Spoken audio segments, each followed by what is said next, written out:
Hi friends and family members అందరికీ hi అండి. మన ఇంట్లో అల్లం తెల్లగడ్డ పేస్ట్ అయిపోయింది. మనం ఎట్లా తయారు చేసుకున్నామో చూద్దాం రండి. ఇదిగోండి, 1 కప్పు అల్లము బాగా తోలు తీసి కడిగి చిన్న చిన్న కట్ చేసుకున్నాను. 1 కప్పు అల్లానికి 2 కప్పులు తెల్లగడ్డలు. చూడండి, 2 కప్పులు తెల్లగడ్డలు. ఇప్పుడు దీనికి కొంచెం ఒక 2 స్పూన్లు రాళ్ళుప్పు కలిపి మిక్సీ కొడదాము. ఆయిల్ తర్వాత వేసి కలుపుదాము. ఆయిల్ కూడా వేయాల, ఆయిల్ను ఉప్పు. చూడండి, మిక్సీ కొట్టేద్దాం రండి.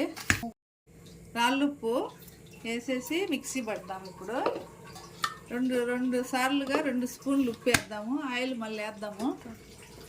చూడండి,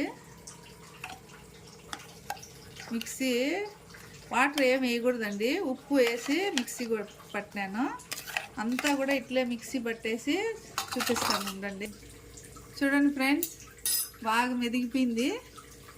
అల్లం 1 కప్పు, 2 కప్పులు తెల్లగడ్డలు. చూడండి, నూనె మిక్సీ పట్టేటప్పుడు ఉప్పు వేసినాను, నూనె వేయలేదు. ఎందుకంటే నూనె వేస్తే ముక్కలన్నీ జారిపోతాయి, మిక్సీలో అట్లే ముక్కలుగా మిగిలిపోతాయి. ఇప్పుడు కలుపుకున్నాము. నూనె 3 స్పూన్లు నూనె సరిపోతుంది. బాగా అంతా కలిపేసి బాటిల్లో పెట్టుకున్నాము.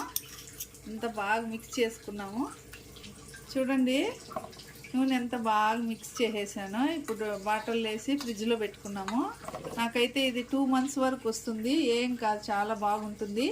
మీరు కూడా ఇట్లా ట్రై చేయండి. వీడియో నచ్చినట్లయితే సబ్స్క్రైబ్ చేయండి, షేర్ చేయండి, లైక్ చేయండి. Bye bye.